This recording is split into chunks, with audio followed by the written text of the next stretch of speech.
Ngobrol Santai kali ini kita akan mengambil tajuk belajar dari Korea Selatan meredam pandemi dan memulihkan ekonomi. Untuk menyambut, membahas topik kali ini kami akan mengundang Duta Besar Republik Indonesia untuk Korea Selatan, Bapak Umar Hadi, sebagai narasumber kita pada siang hari ini. Dan diskusi akan dipandu langsung oleh saya, Lucky Leonard, dan juga Sobat Bisnis nanti dipersilakan untuk memberikan pertanyaan melalui kolom komentar dan nanti akan coba saya bacakan. Sekarang kita akan coba mengundang Bapak Umar Hadi untuk segera tersambung.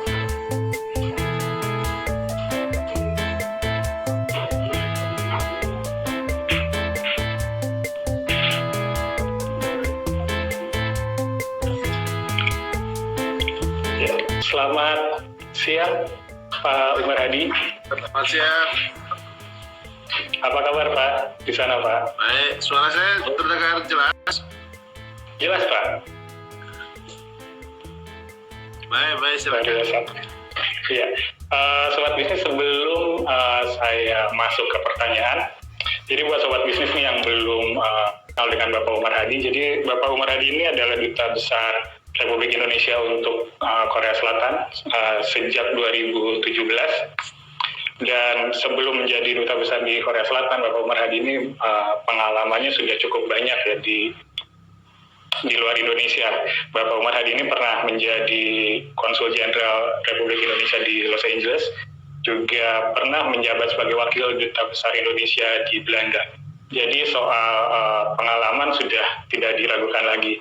Dan yang membanggakan tahun 2018 ini Pak Umar Hadi menerima penghargaan sebagai Duta Besar terbaik di Korea Selatan. Betul ya Pak ya? Ya, alhamdulillah. Iya, luar biasa, prestasi yang membanggakan juga untuk Indonesia. Ya, terkait dengan tema kita hari ini Pak, belajar dari Korea Selatan, meredam pandemi dan memulihkan ekonomi. Seperti kita ketahui, Korea Selatan ini menjadi salah satu negara yang menurut saya layak untuk dijadikan contoh dalam menghadapi pandemi ini ya. Dan kalau dilihat dari datanya, Korea Selatan mulai mengkonfirmasi kasus COVID-19 ini sejak sekitar pertengahan Februari ya Pak ya. Dan saat itu mungkin Korea Selatan menjadi selain Cina, Korea Selatan menjadi negara dengan outbreak kasus yang luar biasa besar mungkin ya di awal-awal bersama Italia dan Iran waktu itu. Tapi yang menarik di sini adalah ketika kasusnya meningkat tajam, terutama pada akhir Februari dan awal Maret, Korea Selatan ini berhasil menurunkan dengan cepat pada pertengahan Maret itu. Kalau dilihat dari grafiknya, pertengahan Maret itu menjadi sangat rendah dan sekarang kasusnya bertahan di kisaran 13.000 dengan penambahan harian tidak lebih dari 100 sampai sekarang. Boleh diceritakan Pak, sekarang kondisi di Korea Selatan seperti apa Pak? Terima kasih, selamat siang semuanya. Terima kasih sudah undang saya pada kesempatan yang baik ini. Ya, betul sekali bahwa Korea Selatan memang layak menjadi satu case study ya, satu kasus, satu negara yang perlu kita pelajari apa langkah-langkah yang dilakukan yang berhasil, apa yang tidak berhasil. Tapi perlu saya katakan dari awal bahwa dalam konteks penanganan wabah penyakit menular COVID-19 ini, masing-masing negara tentu memiliki kekhususan. Ya, jadi tidak bisa dipukul rata, tidak ada satu resep yang berlaku untuk semua. Ya. Jadi sangat tergantung dari situasi dan kondisi di masing-masing negara atau bahkan di masing-masing lokasi. Di Korea Selatan sendiri, seperti tadi sudah dikatakan, memang kelihatan betul atau faktanya adalah mereka berhasil istilahnya itu melandaikan kurva. Ya. Jadi Kasus pertama di Korea Selatan itu diumumkan pada tanggal 20 Januari. Ya, 20 Januari tahun 2020. Jadi, dan mereka sudah antisipasi karena tes PCR tes pertama itu dilakukannya sudah dari tanggal 3 Januari. Ya, karena kan kalau kita lihat jarak geografi antara Wuhan dengan Korea Selatan tidak terlalu jauh ya. Lalu hubungan ekonomi antara kedua negara itu begitu erat. China itu negara tujuan ekspor nomor 1 dari Korea. Ya. Jadi bahkan di Wuhan dan sekitarnya itu ternyata banyak sekali pabrik-pabrik perusahaan Korea dan cukup banyak orang Korea yang bekerja di sana. Ya, makanya ketika dilakukan evakuasi dari Wuhan pada akhir Februari, awal Maret itu, jumlah warga Korea yang dievakuasi itu cukup besar, lebih dari 1.000 orang. Gitu. Nah, yang ketiga, turisme begitu gencar antara dua negara ini. China itu turis paling banyak di Korea. Ya, juga turis dari Korea ke China juga sangat banyak.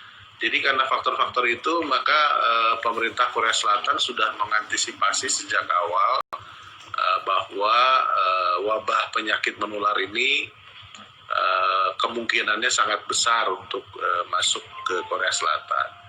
Jadi makanya disebutkan tadi di awal kan barangkali Korea Selatan ini salah satu negara pertama yang mengalami wabah setelah China. Ya. Nah, memang sejak tanggal 20 Januari dari kasus pertama itu, selama sekitar 1 bulan sampai tanggal 18 Februari itu, peningkatan dari jumlah kasusnya landai-landai saja, sehari tambah 2, 3, 1 ya. Tapi memang pada tanggal 18 Februari saya ingat itu kasus pasien nomor 31 disebutnya. Pasien nomor 31 itu menjadi super spreader, jadi penyebar yang betul-betul luar biasa. Itu terjadinya di kota Daegu. Kota Daegu itu di tengah-tengah dari Korea, jaraknya sekitar 250 km dari kota Seoul. Di kota Daegu itu ternyata ya ada satu kelompok keagamaan ya, yang walaupun sudah dikasih peringatan jangan bikin acara yang mengumpulkan orang banyak dan sebagainya, ternyata tetap melakukannya, sehingga di tempat ibadah keagamaan itu menjadi sumber penyebaran atau menjadi pusat dari outbreak ya, jadi meledaknya kasus penyakit menular ini, sehingga sampai sekarang pun dari jumlah 13.000 lebih itu sekitar 65%-nya itu dari klaster yang namanya kelompoknya kelompok Sincheonji itu. Jadi memang ini masih klaster yang paling besar. Tetapi dalam waktu kira-kira 3 atau 4 minggu sejak tanggal 20 Februari itu, memang kemudian kurvanya bisa dilandaikan. Jadi saya ingat tanggal 29 Februari itu puncak dari penambahan kasus. Ya, waktu itu jumlahnya sekitar 1.000, dalam satu hari tambah 1.000 orang. Ya. Nah, tapi sejak itu bisa terus ditekan karena 3 hal. Yang pertama itu dia lakukan tes secara masif. Jadi kalau sebelum kasus Sincheonji ini, orang itu kalau merasa sakit ya, ada gejala, dia lapor lalu dia dites. Tapi pada waktu kelompok atau klaster Sincheonji itu, testing itu dikejar. Jadi semua anggotanya dikejar. Anggotanya itu jumlahnya sekitar saya lupa angkanya, puluhan ribu orang, semuanya dites secara masif. Karena itu cepat tertangani, dan tadi dalam waktu 3 atau 4 minggu sudah bisa dilandaikan. Jadi karena itu dari sejak itu sampai sekarang ya penambahan angkanya tadi dikatakan sudah di bawah 100, sekarang total kumulasi angkanya sekitar 13.000 orang lebih, ya. Sehingga pada tanggal 6 Mei itu diputuskan untuk relaksasi, ya kan, dari pembatasan sosial. By the way, ketika sedang gawat-gawatnya pun di kota Daegu itu kebijakannya tidak ada lockdown, jadi nggak ada PSBB, tidak ada apa, hanya social distancing aja. Jadi jaga jarak sosial, pakai masker, ini itu sama lah. Tapi tidak ada lockdown. Tanggal 6 malah 6 Mei itu dilonggarkan, kegiatan-kegiatan bisa boleh dimulai seperti biasa, hanya dikeluarkan satu pedoman bagaimana cara hidup sehari-hari di tengah pandemi ini. Tapi rupanya sejak waktu itu tanggal 6 Mei itu sudah kasusnya 1 digit sudah setiap hari itu di seluruh Korea, ya. Tapi ketika dilonggarkan ternyata ya naik lagi. Jadi sekarang kisarannya tuh antara 30 sampai 80 lah begitu angkanya itu setiap hari.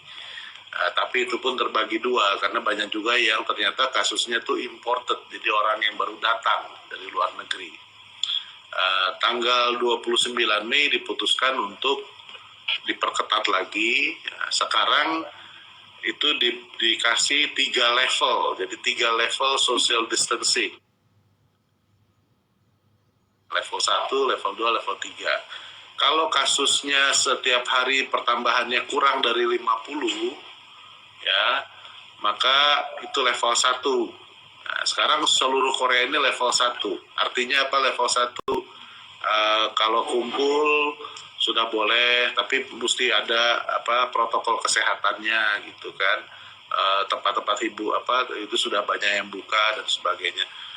Tapi kalau kasusnya antara 50 sampai 100 setiap hari ditingkatkan jadi level 2. Itu lebih terbatas gerakannya. Nah, kalau lebih dari lebih dari 200 setiap hari itu jadi level 3.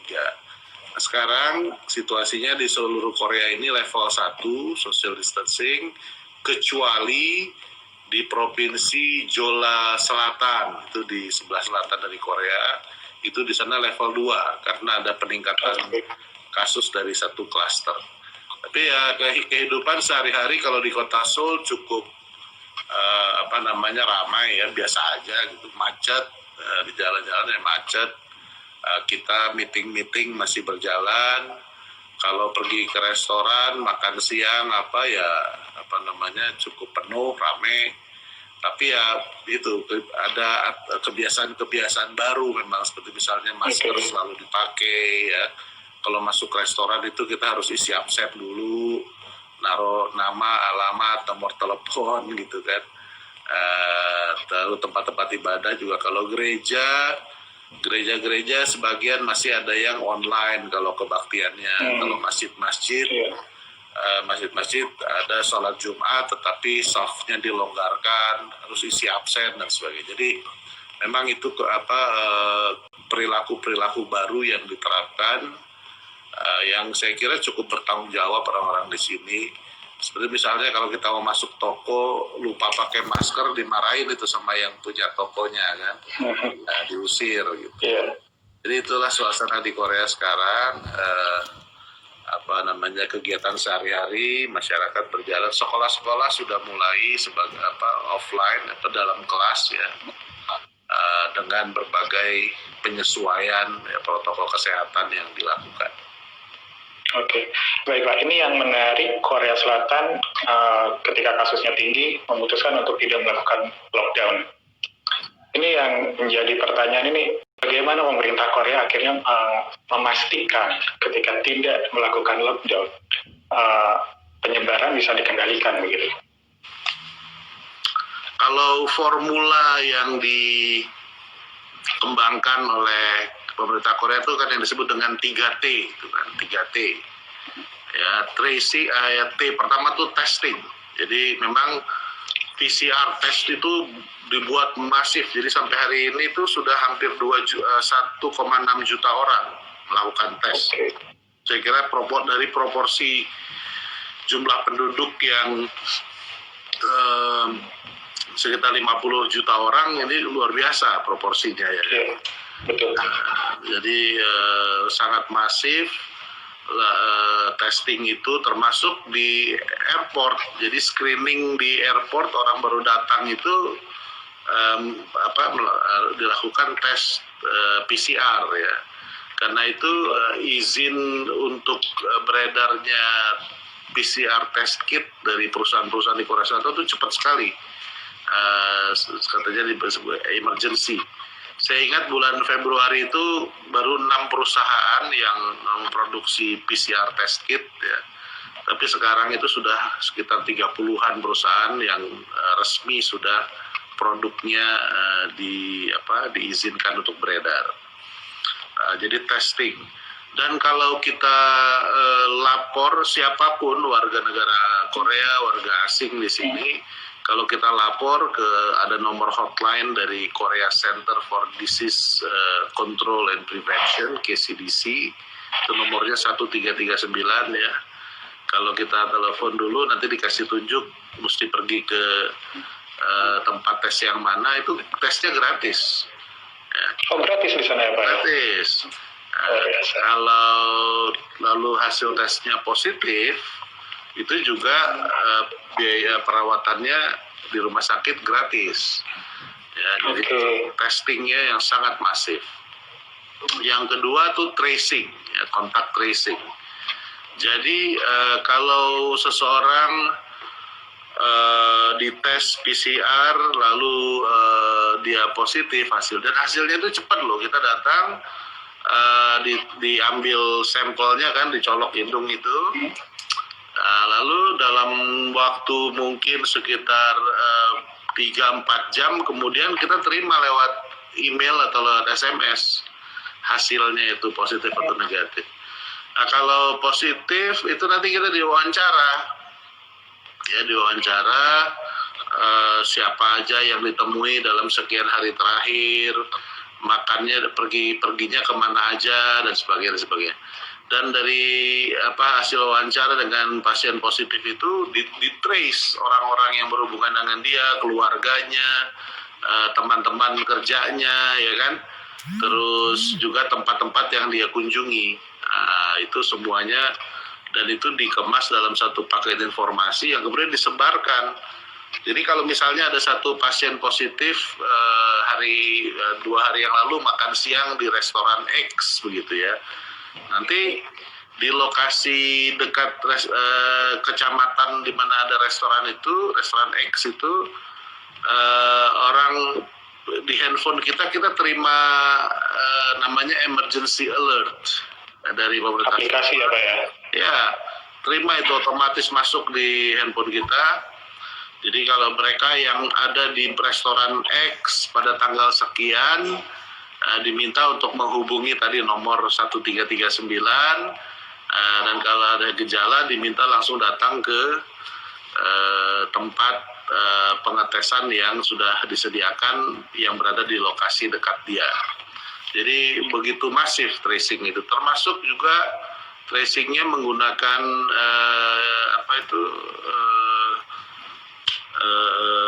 data dari kartu kredit. Nah, jadi kan itu pernah ada satu klaster ya di kawasan namanya Itaewon. Di sini tuh Itaewon cukup terkenal lah kalau yang senang berkunjung ke Korea ya, wisata Korea. Di Itaewon itu banyak klub-klub malam gitu kan, tempat-tempat hiburan ya, tempat belanja juga. Nah, itu pada awal bulan Mei itu ada satu klub malam di mana terjadi penyebaran di situ. Nah, itu yang orang yang datang ke situ itu ditrace dari transaksi kartu kreditnya. Jadi digunakan, jadi tracingnya itu begitu cepat.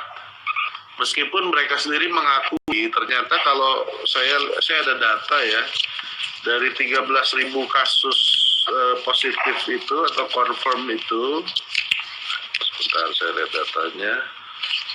Nah ini 76% ya, 76%-nya itu memang dari klaster-klaster yang hasil dari kontak tracing, ya kan? Oke. Jadi kayak tadi yang gereja Sinchonji, ya kan, karena satu orang super spreader, kasus pasien nomor 31, di trace semua yang ada di dalam gereja itu ketemu sekian ribu orang, ya kan, sampai 65% dari 13.000 orang, ya kan. Jadi 76% itu karena kontak tracing. 15% itu yang imported case, jadi orang-orang Korea atau orang asing yang baru datang, itu 15% dari keseluruhan kasus. Hanya 9% yang masih diselidiki, jadi karena belum ketahuan kontak tracingnya bagaimana, belum ketahuan asalnya dari mana. Ya 9%, tapi itu cukup mengkhawatirkan juga kan. Jadi pertama tadi testing, kedua kontak tracing, yang ketiga itu treatment. Jadi memang rumah-rumah sakit di Korea Selatan ya perlengkapannya sangat baik, lalu tenaga-tenaga medisnya juga sangat terlatih, ya bagus, obat-obatan juga tersedia. Jadi makanya sekarang ini dari 13.000, mana tuh datanya, dari 13.816 kasus konfirmasi, ya, yang sudah sembuh dan dirilis dari rumah sakit itu 12.643. Oh. Jadi sekarang yang masih dirawat di rumah sakit itu tinggal 800-an orang, 800-an, ya. Lalu yang meninggal hanya 296 pasien, dan itu pun usianya di atas, rata-rata di atas 80 tahun. Jadi fatality rate-nya rendah sekali berarti ya Pak ya? Sangat rendah, ya. Jadi itu namanya, resepnya saya kira 3T itu. Tetapi di luar itu kan teknis, ya, 3T itu teknis. Betul.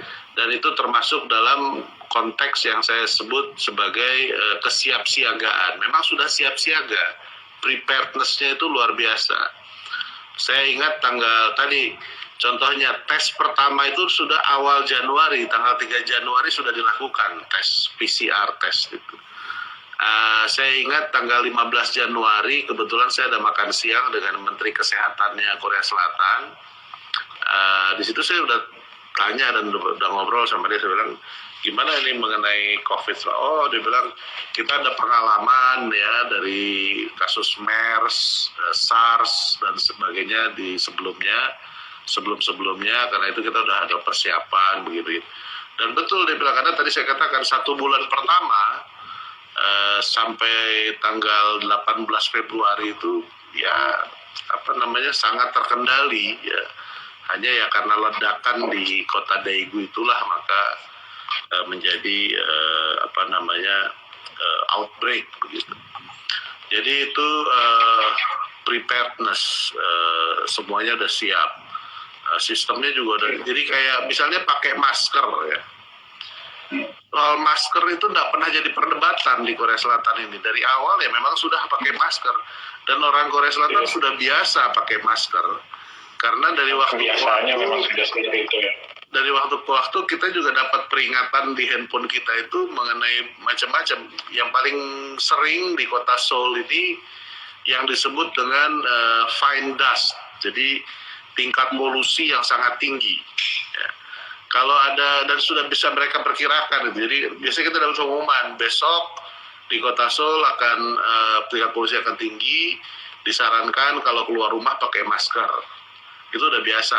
Jadi ada sistem peringatan dini untuk keselamatan dan kesehatan masyarakat. Itu sudah berjalan memang. Sistemnya sudah ada. Jadi yang pertama itu kesiapsiagaan. Yang kedua, yang saya bilang dengan koherensi dalam kebijakan.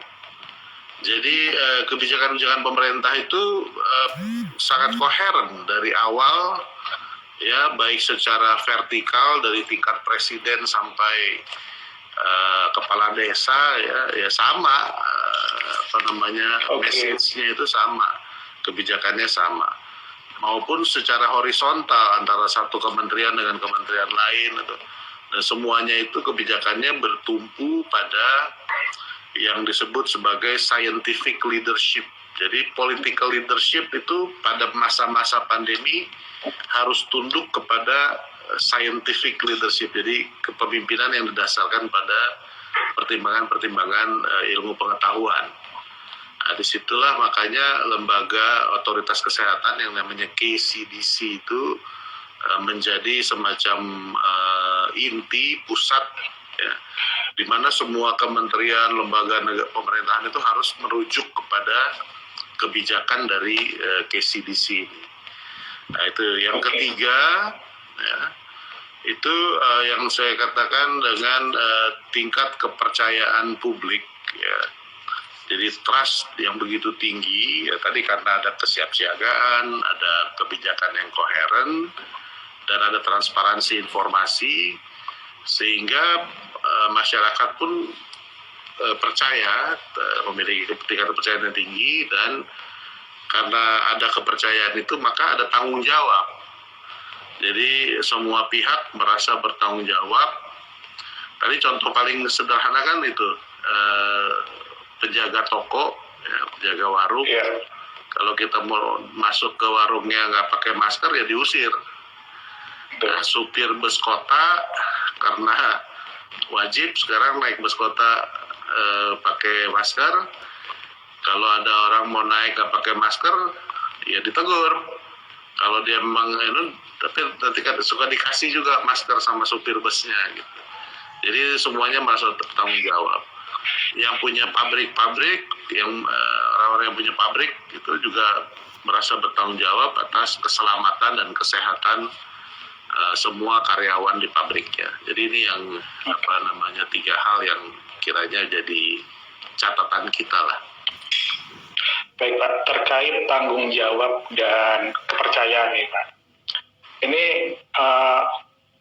ada mungkin beberapa orang yang takut untuk dites misalnya, atau takut ketika nanti dirawat di rumah sakit dia tidak bisa bekerja misalnya. Nah, untuk hal-hal seperti itu mungkin bisa dijelaskan Pak, selain jaminan kesehatan, jaminan sosial di sana seperti apa Pak untuk orang-orang yang mungkin tidak bisa bekerja karena harus dirawat atau terkena pembatasan seperti apa Pak?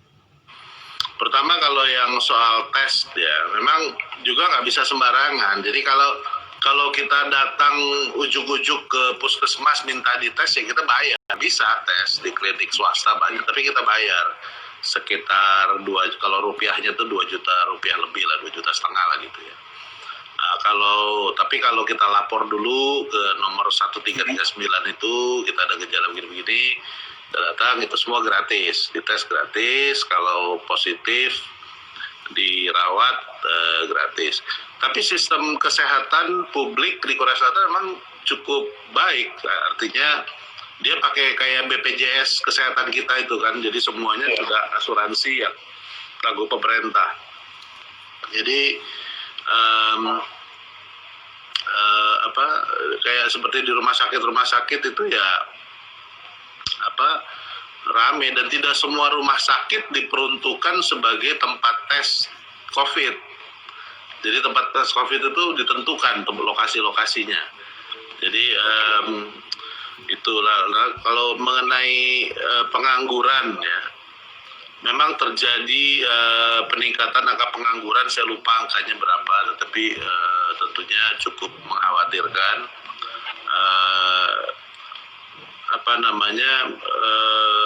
Jaminan sosial dalam arti begini, pada bulan saya lupa April atau Mei itu sudah dilakukan bantuan tunai langsung BLT ke keluarga-keluarga miskin. Ada sekitar 6 juta keluarga yang dianggap miskin, itu sudah dikirim, sudah dalam bentuk voucher untuk belanja bahan makanan. Ya, itu sudah dilakukan. Terus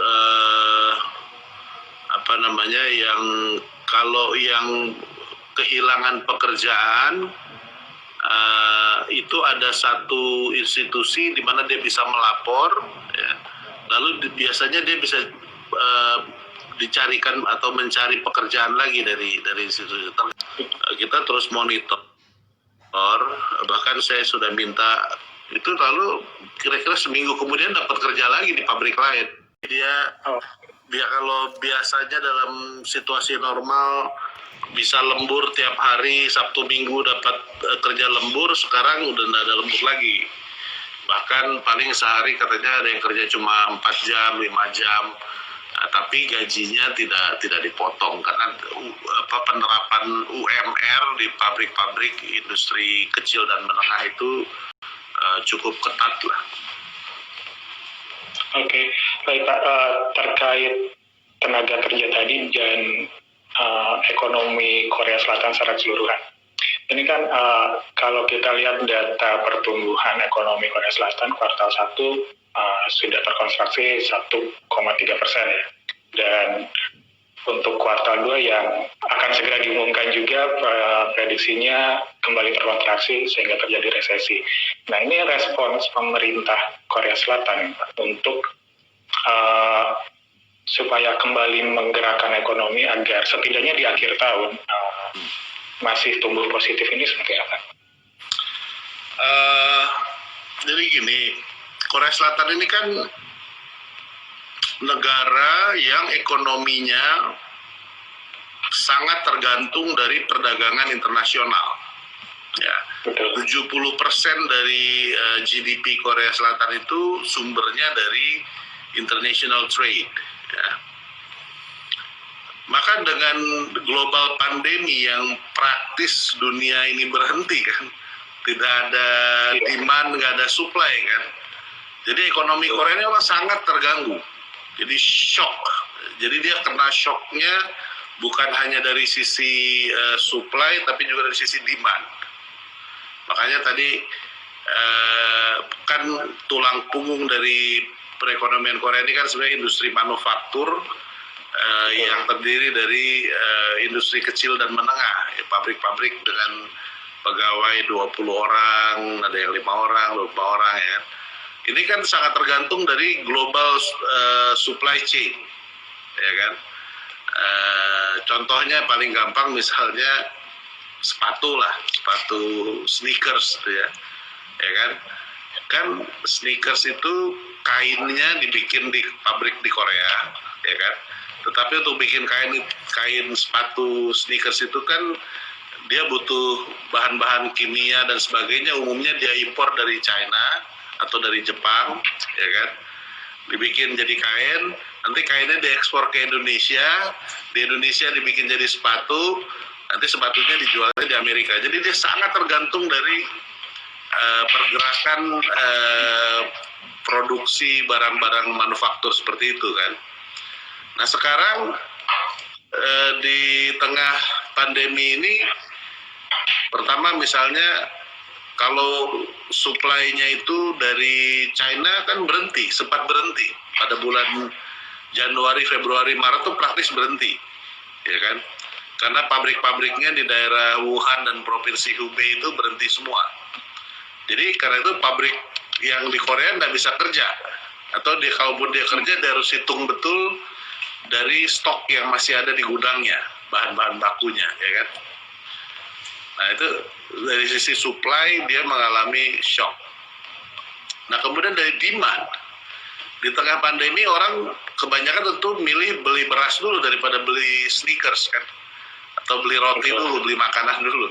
Jadi dengan begitu praktis global demand, permintaan dari negara-negara lain yang menjadi tujuan ekspornya menurun sangat drastis. Nah, karena itu ya dia mau bikin apa juga percuma karena nggak ada orang beli. Nah, jadi karena itu ekonomi Korea Selatan sangat terpukul dan sudah mereka antisipasi tahun ini tidak akan positif, memang pasti negatif.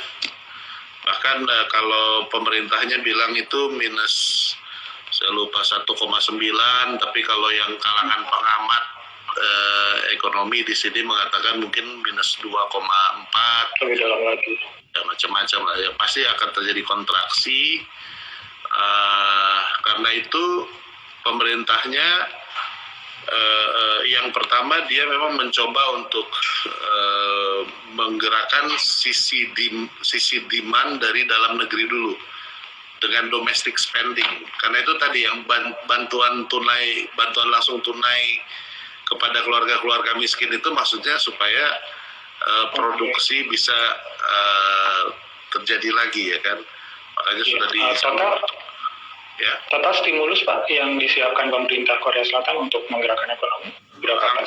Angkanya stimulus, bentar saya mesti cari. Sudah 3 kali itu stimulus itu. Nah, ini. Yang untuk UKM aja stimulusnya sudah 3 kali. Wah, angkanya kalau saya keder ya. Berapa angkanya itu? Mana tuh?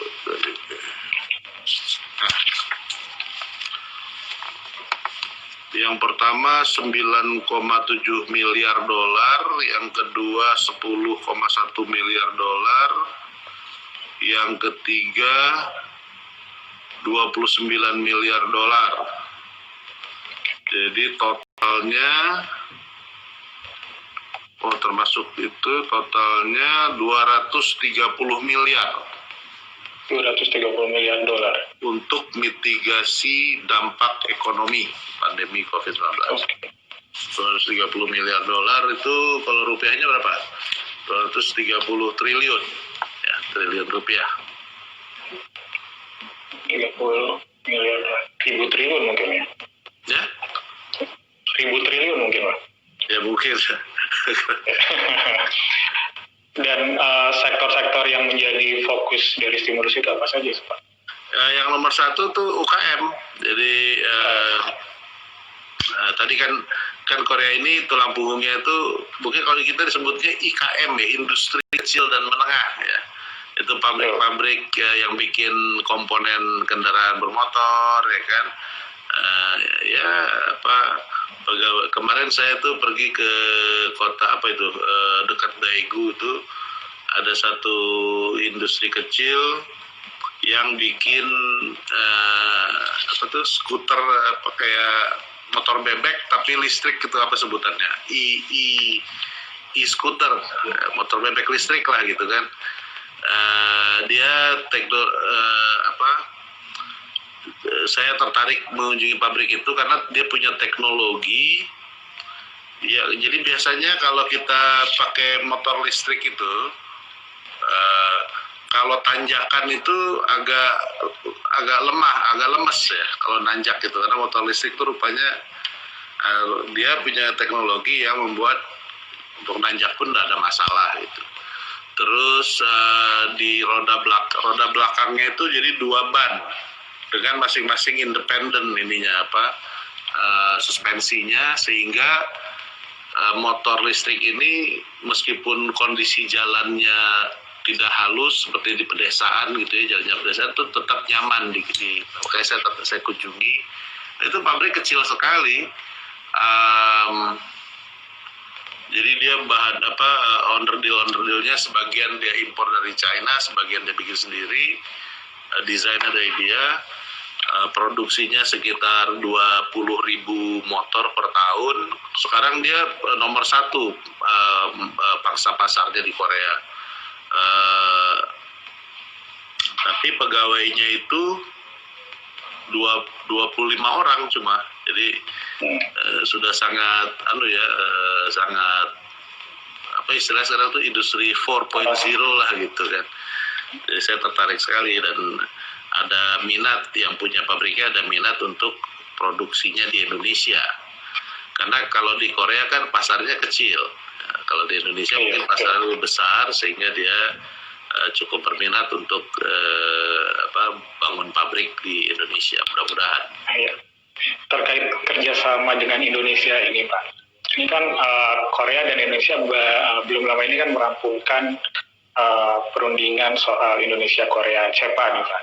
Dengan keadaan pandemi seperti sekarang ini, pengaruhnya seperti apa Pak terhadap implementasi CEPA nantinya Pak?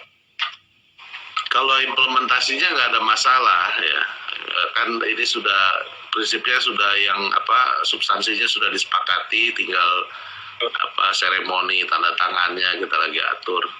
Ya mudah-mudahan bulan Agustus atau September, saya nggak tahu lah.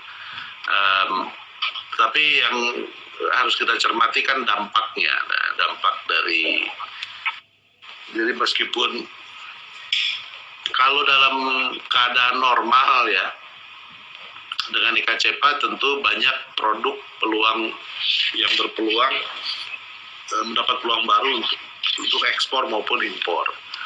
Tapi masalahnya sekarang kan tadi itu demand dan supply-nya terganggu ya.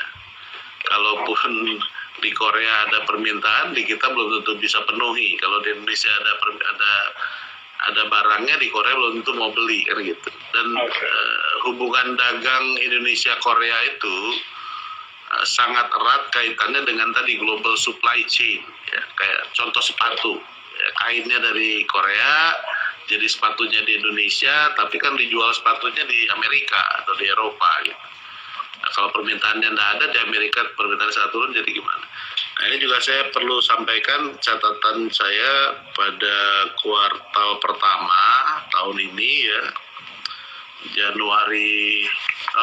Januari sampai Mei yang kita sudah punya datanya, itu total perdagangan kita saja sudah turunnya hampir 20% dibandingkan Januari Mei tahun lalu. Jadi ya ini memang pukulan yang berat bagi kedua negara, tapi ya kita tidak boleh menyerah ya, justru harus optimis. Kita berusaha keras cari peluang-peluang baru.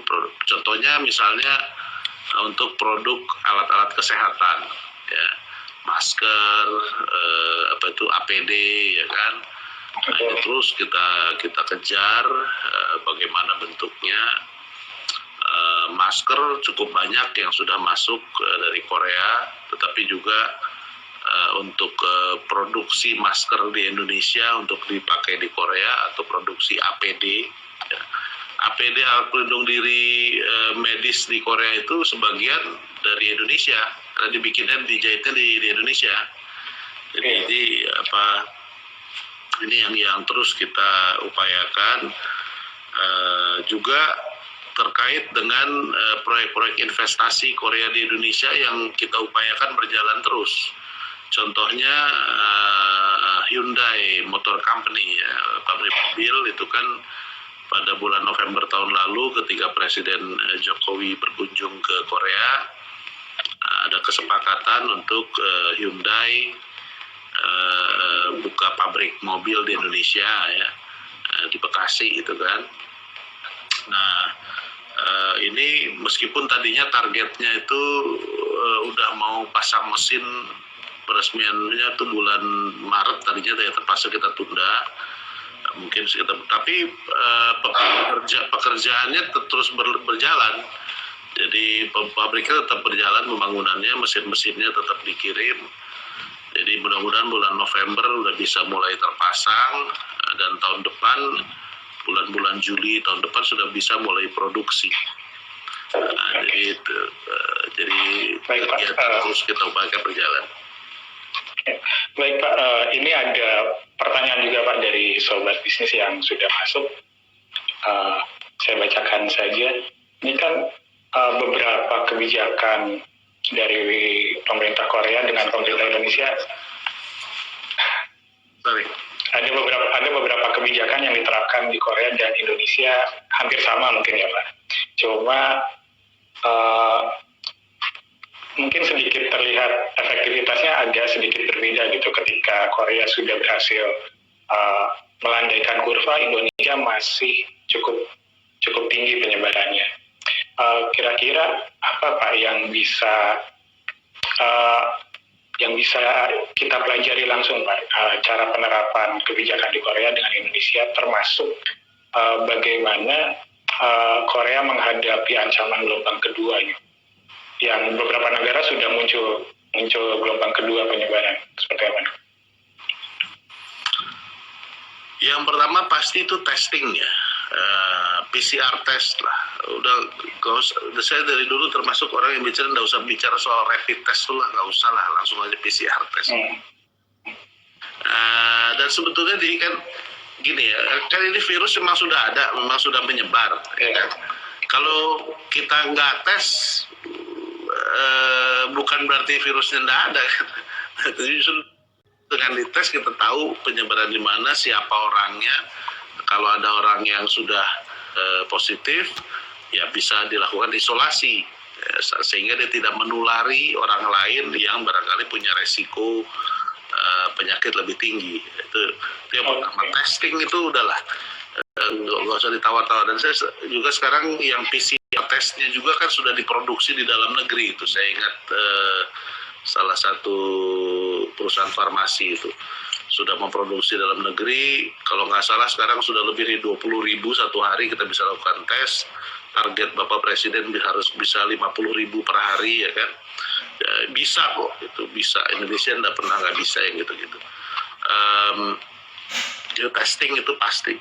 Yang kedua tadi, menumbuhkan rasa tanggung jawab semua orang itu loh, ya kan?